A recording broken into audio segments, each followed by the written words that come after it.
আপনারা দেখছেন জবর খবর, বাংলার স্পন্দন। বলুন তো মায়েরা, শিবের বউ কটা? কটা বউ? একটা বই না, একটা বউ। শিবের তো লেখা আছে কোন পুরাণে 10,000 উপপত্নী, আবার কোন পুরাণে লেখা আছে 350 তার উপপত্নী। তাহলে না, স্ট্যান্ড নিলে কেউ শুনতে পারবে।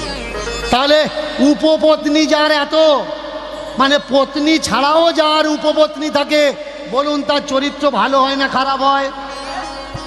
তার চরিত্র নিশ্চয়ই ভালো নয়। তাহলে তার চরিত্র কেমন ছিল? সে যাকে সামনে পেত তাকে ছাড়তো না। আর সব থেকে বড় লজ্জার ব্যাপার, জামা কাপড় শিব পরতো না। তাই শিবের আর এক নাম কি? দিগম্বর। শিবকে দিগম্বর, দিগম্বর মানে উলঙ্গ দেবতা। এইবার শুনুন, ওই শিব লাগবে তো লাগবে, কাদের পেছনে লেগেছে? যারা সপ্তর্ষি, সপ্তঋষিদের ঘরে ঢুকেছে। সপ্তঋষিরা ব্রহ্মার কাছে নালিশ করলো, হে পিতামহ, শিবকে আমাদের হাত থেকে রক্ষা করো, শিব আমাদেরকে অপমান করছে, এই জায়গায় তুমি কিছু করো। শিবকে পরীক্ষা করার জন্যে পিতামহ ব্রহ্মা মেয়ে ছেলে সেজে এসেছে। তার দুদিন পরে সপ্তঋষিরা গিয়ে জিজ্ঞাসা করছে, পরীক্ষা করে আপনি কি করলেন? শিবকে শান্ত করেছেন? পিতামহ ব্রহ্মা বলে উঠলেন, শান্ত করব কি? ও আমাকে মেয়ে রূপে দেখে আমাকে এরকম তাড়া করেছে, আমি বুড়ো লোক, পড়ি মরি করে শুধু নিজের প্রাণটা বাঁচিয়েছি। ও যদি ধরতে পারতো আমার অবস্থা আর রাখতো না।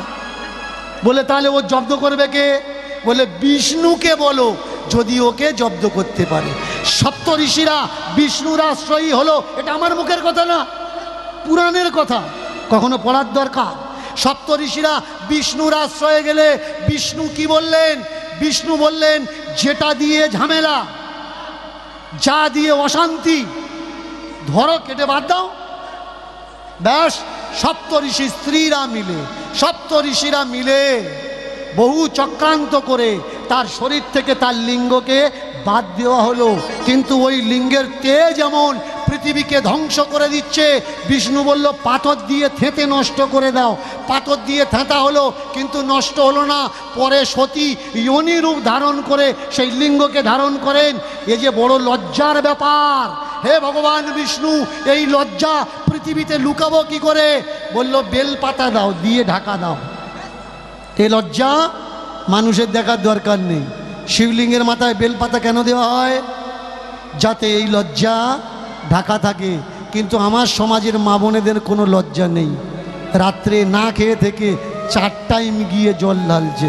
ভালো করে জল ঢালো, আগে জানার দরকার কোন জায়গায় জল ঢালবেন আর কোন জায়গায় ঢালবেন না। আমি বলবো না যাবেন না, অবশ্যই যাবেন। একবার কেন, প্রত্যেক মাসে অমাবস্যার চতুর্দশী আছে, প্রত্যেক মাসে গিয়ে জল ঢালুন। কিন্তু বলুন তো, আশেপাশের যে গাছগুলো আমাদের অক্সিজেন দেয়, আমাদের ছাড়া পরিত্যাগ করা কার্বন ডাই অক্সাইড যারা অ্যাবজর্ব করে, সারা বছরের ভিতরে পাড়ায় কোন কোন গাছে জল দেন একটু বলুন তো।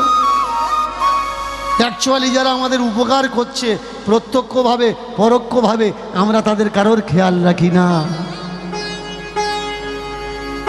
কিন্তু যারা আমার উপকার করে না, কোনো কাজে লাগে না, দুধ জল, গঙ্গা জল, ঘি, মধু, তাতে আমরা ডলে যাচ্ছি, ডলে যাচ্ছি, ডলে যাচ্ছি।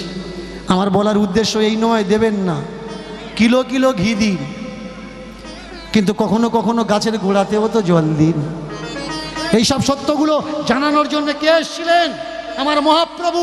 আমার মহাপ্রভু, এটা আমার মুখের কথা না, মহাপ্রভু ক্লিয়ার বলে দিলেন, ব্যাসদেবের লেখা কোনো গ্রন্থ পড়ে কখনো কৃষ্ণকে জানা যায় না। এর জন্য ব্যাসদেবের লেখা কোনো গ্রন্থ পড়া উচিত না। Satyajit diagnostic centre CT scan unit, Joynagar, Radhaballavtala. অত্যাধুনিক G32 স্লাইস মেশিনে সিটি স্ক্যান, সিটি এনজিও এবং 3D সুবিধা পেতে আপনাকে আর কলকাতায় দৌড়াতে হবে না। দক্ষিণ 24 পরগনায় এই প্রথম অত্যাধুনিক G32 স্লাইস মেশিনে 24 ঘন্টা সিটি স্ক্যানের সুবিধা পাবেন আপনার এলাকার Satyajit diagnostic centre CT scan ইউনিটে। সিটি স্ক্যান বুকিংয়ের জন্য ফোন করুন এই নাম্বারে 9547475227 এবং 9733870691।